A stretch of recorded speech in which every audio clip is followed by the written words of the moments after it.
Doctor के शब्द। Doctor Raman के पास मरीज बीमारी के आखिरी दिनों में ही आते थे।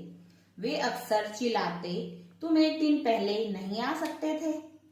इसका कारण भी साफ था, डॉक्टर की बड़ी फीस, और इससे भी ज्यादा महत्वपूर्ण बात यह है कि कोई यह नहीं मानना चाहता था कि आखिरी समय आ गया है, डॉक्टर रमन के पास जाना चाहिए।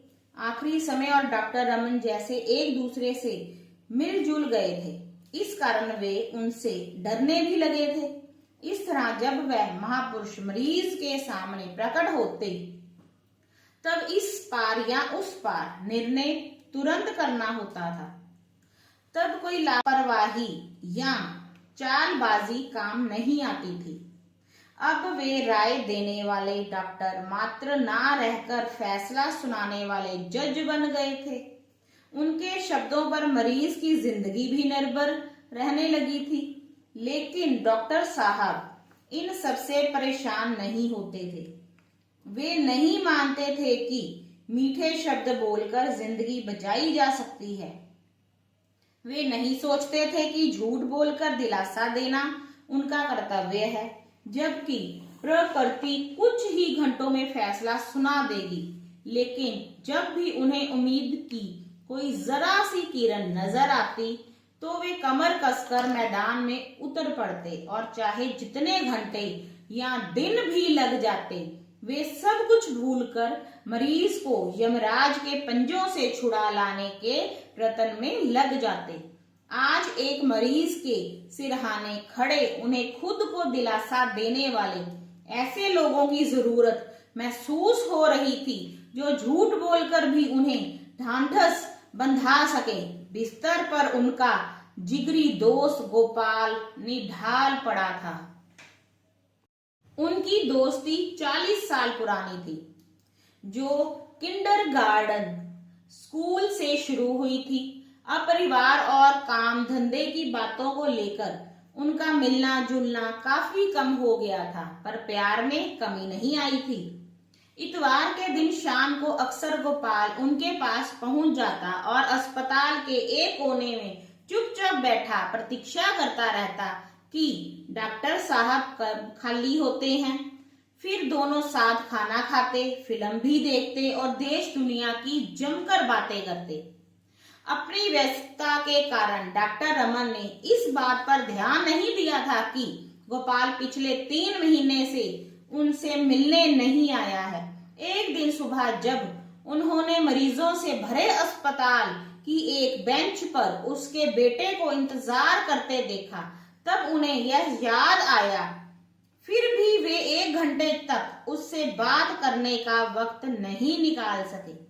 इसके बाद जब वे ऑपरेशन रूम जाने के लिए उठे, तो उनके पास जाकर बोले, क्यों आए हो बेटा? लड़का झेंपता हुआ धीरे से बोला, माँ ने भेजा है। बात क्या है? पापा बीमार हैं। आज ऑपरेशन करने का दिन था और 3 बजे तक वे फुर्सत नहीं पा सके। इसके बाद वे तुरंत लाली एक्सटेंशन में स्थित मित्र के घर चल पड़े। गोपाल बिस्तर पर पड़ा सो रहा था। डॉक्टर साहब उसके सिरहाने जा खड़े हुए और पत्नी से पूछा, कब से बीमार है? 1.5 महीना हो गया डॉक्टर साहब। किससे इलाज चल रहा है? एक पड़ोसी डॉक्टर से। वो हर तीसरे दिन आते हैं और दवा देते हैं। नाम क्या है उसका? नाम उन्होंने कभी नहीं सुना था। बोले, इसे मैं नहीं जानता, लेकिन मुझे तो कुछ बताना था। तुमने खुद क्यों खबर नहीं की? हमने सोचा आप व्यस्त होंगे और बेकार में आपको परेशान करना होगा। गोपाल की पत्नी ने बड़ी दयनीयता से कहा। वह काफी परेशान नजर आ रही थी। डॉक्टर साहब समझ गए, अब गंवाने लायक वक्त नहीं बचा है। उन्होंने कोट उतारा और बक्सा खोला, इंजेक्शन ट्यूब निकाली, सुई खोलते पानी में रख दी। गोपाल की पत्नी उन्हें यह सब करते देखकर और भी परेशान होने लगी और सवाल पूछने लगी। अब सवाल मत करो, डॉक्टर ने जोर से कहा। उन्होंने बच्चों पर नजर डाली जो खोलते पानी में सुई को उछलते देख रहे थे। वे बोले, बड़े लड़के को यही रहने दो, बाकी सबको किसी और कमरे में भेज दो। मरीज की बाह में इंजेक्शन लगाकर वे कुर्सी पर बैठ गए और घंटे भर उसे देखते रहे। मरीज शांत पड़ा था। डॉक्टर के चेहरे पर पसीना निकल आया और थकान से आंखें मूंदने लगी। मरीज की पत्नी कोने में खड़ी चुपचाप सब कुछ देख रही थी। फिर धीरे से बोली, मैं आपके लिए काफी बनाऊं? नहीं, हालांकि भूख से वे बेहाल हो उठे थे। उन्होंने दोपहर का खाना नहीं खाया था। थोड़ी देर बाद वे उठे और बोले, मैं बहुत जल्द लौट आऊंगा। इन्हें बिल्कुल मत छेड़ना। थैला उठाया और बाहर खड़ी कार में जा बैठे। 15 मिनट में वे वापस आ गए। साथ में एक नर्स और सहायक भी थे। मरीज की पत्नी से बोले, मैं एक ऑपरेशन करूंगा। क्यों, क्या हुआ है? मरीज की पत्नी ने घबराकर पूछा। बाद में बताऊंगा। अभी तुम लड़के को यहाँ छोड़ दो और पड़ोसी के घर चले जाओ, और जब तक मैं बुलाऊं नहीं वापस मत आना। मरीज की पत्नी बेहोश होकर जमीन पर गिरने को हुई, लेकिन नर्स ने उसे संभाल लिया और बाहर जाने में मदद की। रात को करीब 8 बजे मरीज ने आंखें खोली और बिस्तर पर धीरे से हिला। सहायक बहुत खुश हुए और कहने लगा, अब ये जरूर ठीक हो जाएंगे। डॉक्टर ने भावहीन आंखों से उसे देखा और धीरे से कहा, इसे ठीक करने के लिए मैं कुछ भी करने को तैयार हूं, लेकिन इसके दिल का क्या होगा? नाड़ी में तो सुधार हुआ है, ठीक है, लेकिन इस पर भरोसा नहीं किया जा सकता।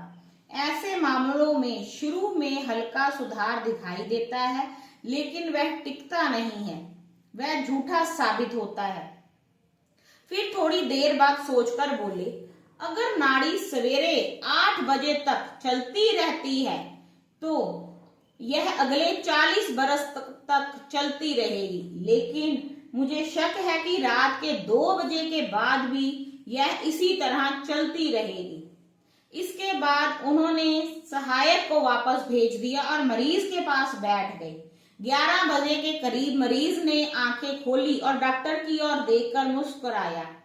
उसमें हल्का सुधार हुआ था और उसने कुछ खाना भी खाया। घर भर में चैन और खुशी की लहर दौड़ गई।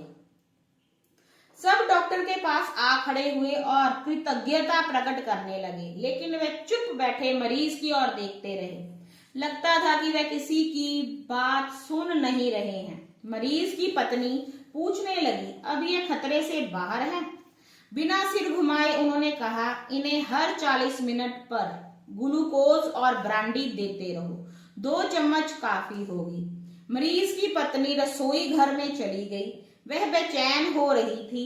वह चाहती थी कि जो भी सच्चाई हो, अच्छी या बुरी, उसे पता चल जाए। डॉक्टर साहब कुछ स्पष्ट क्यों नहीं बता रहे?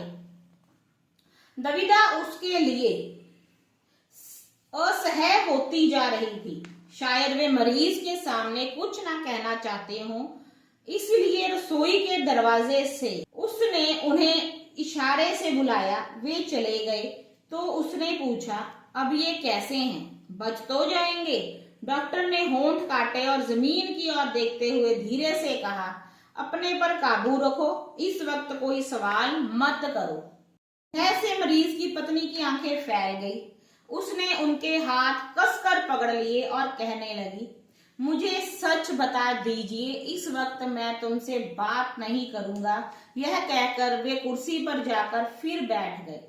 पत्नी ने चीख कर रोना शुरू कर दिया। आवाज सुनकर मरीज ने चौंक कर आंखें खोली और देखने लगा कि क्या बात है। डॉक्टर साहब फिर उठे, रसोई की ओर गए, दरवाजा बाहर से बंद कर कुंडी चढ़ा दी, जिससे आवाज बाहर निकलने से रुक गई। वे फिर कुर्सी पर आकर बैठे तो मरीज ने धीरे से पूछा, कैसी आवाज थी, कोई रो रहा था क्या? डॉक्टर ने कहा, तुम अपने पर जोर मत डालो, बात मत करो, सोने की कोशिश करो। मरीज ने फिर पूछा, क्या मैं जा रहा हूं? मुझसे मत छिपाओ। डॉक्टर ने अस्पष्ट सी कुछ ध्वनि की और कुर्सी पर बैठे रहे। उनके जीवन में ऐसी स्थिति कभी नहीं आई थी। लीपापोती उनके स्वभाव में नहीं थी। इसी कारण लोग उनके शब्दों को बहुत महत्व देते थे। उन्होंने मरीज की तरफ एक नजर डाली। उसने इशारे से उन्हें पास बुलाया और धीरे से कहने लगा, मैं जानता हूं कि और कितना जीऊंगा। मुझे वसीयत पर दस्तखत करने दो। डॉक्टर बोले, इस वक्त अपने पर दबाव मत डालो, शांत रहने की कोशिश करो। लेकिन यह कहते हुए वे स्वयं को मूर्ख महसूस कर रहे थे।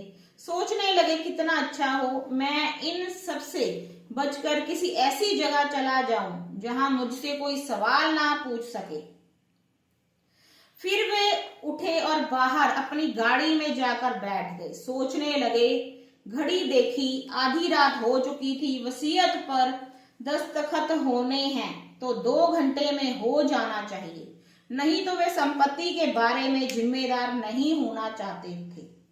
घर की समस्याओं का उन्हें अच्छी तरह ज्ञान था और सुबिया तथा उसके लोगों की भी उन्हें सही जानकारी थी।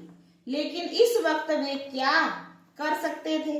अगर वे वसीयत पर दस्तखत करने की सुविधा उसे दे देते हैं तो यह उसकी मौत का परवाना भी हो सकता है, क्योंकि इस कारण जीवित रहने की उसकी कोशिश एकदम खत्म हो जाएगी।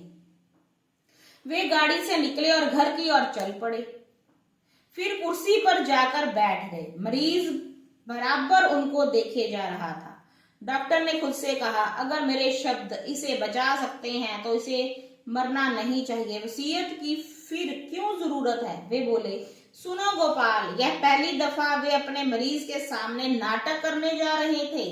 झूठ बोलकर जीवन जीने की उसकी इच्छा जागने। मरीज के ऊपर झुककर वे ज्यादा जोर देकर बोले, वसीयत की फिक्र मत करो, तुम जियोगे, तुम्हारा दिल बहुत मजबूत है। यह सुनते ही मरीज के चेहरे पर चमक आ गई। संतोष की सांस भरकर उससे कहा, तुम कह रहे हो यह? तुम्हारे मुंह से नकली बात जरूर सच होगी। डॉक्टर ने कहा, हाँ मैं कह रहा हूं, तुम हर क्षण ठीक हो रहे हो। अब सो जाओ, गहरी नींद में सो जाओ, मन से सब परेशानियां निकाल दो, मैं सवेरे तुमसे मिलूंगा।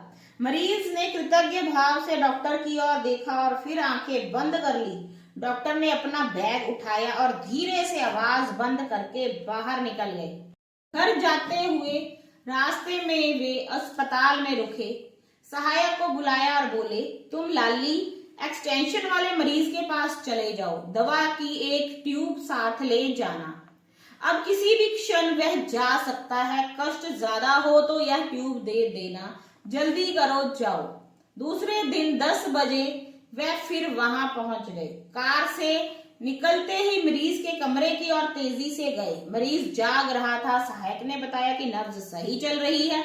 उन्होंने स्टेथोस्कोप मरीज के दिल पर रखा, कुछ देर तक सुना और उसकी पत्नी से बोले, देवी अब खुश हो जाओ, तुम्हारा पति 90 साल तक जिंदा रहेगा।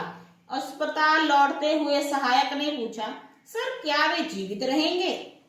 अब मैं शर्त लगाकर कह सकता हूं कि गोपाल 90 साल तक जिंदा रहेगा, लेकिन मेरे लिए हमेशा यह पहेली रहेगी कि वह यह हमला कैसे झेल गया।